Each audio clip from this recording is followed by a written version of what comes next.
Ang sitwasyon ay sobrang hindi maganda dahil kung titignan nyo ang score ay napakalaki ng lamang ng kalaban mga Lods. Napakapangit din ng score ko mga Lods. Pero kahit sobra na kaming nahirapan ay hindi kami nawalan ng pag-asa dahil habang may buhay ay may pagsubok na dapat masarap ang ulam para magawa mong lumaban at maranasan mo din na mahalin ka pabalik ng taong mahal mo. Kahit kinain ako ni Barats, masarap pa din dahil nasa dugo ko nananalaytay ang isang Jinchuriki ng unang Hokage na si Kakuzu na may napakalakas na kapangyarihan. Basta wag kayo mawalan ng pag-asa kahit lugi na kayo at wag kayo iyakin kapag naglalaro mga Lods. Kasama ko dito si Madara mga Lods at nagpalitan nyo na din ako para maging Jinchuriki.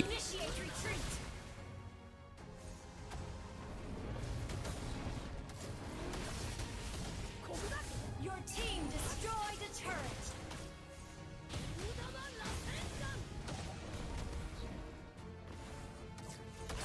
Initiate. Mabuti na lang nakatakas pa ako, hehe. Muntik na kami matalo mga Lods dahil ako at si Benedict na lang ang buhay at kailangan namin dumepensa dahil tatlo sa amin ang tulog mga Lods. Mabuti na lang at hindi ako sumusuko at balang araw magiging isa din akong Hokage sa bayan ng Konohamaru. Ito mga Lods ang diskarte ko. Kinukuha ko atensyon nila para hindi sila makadepensa. Mga Lods, panoorin nyo mabuti kasi sobrang genius talaga ng naisip ko. Tignan nyo lagi ang base nila at wag nyo sila pauwiin mga Lods.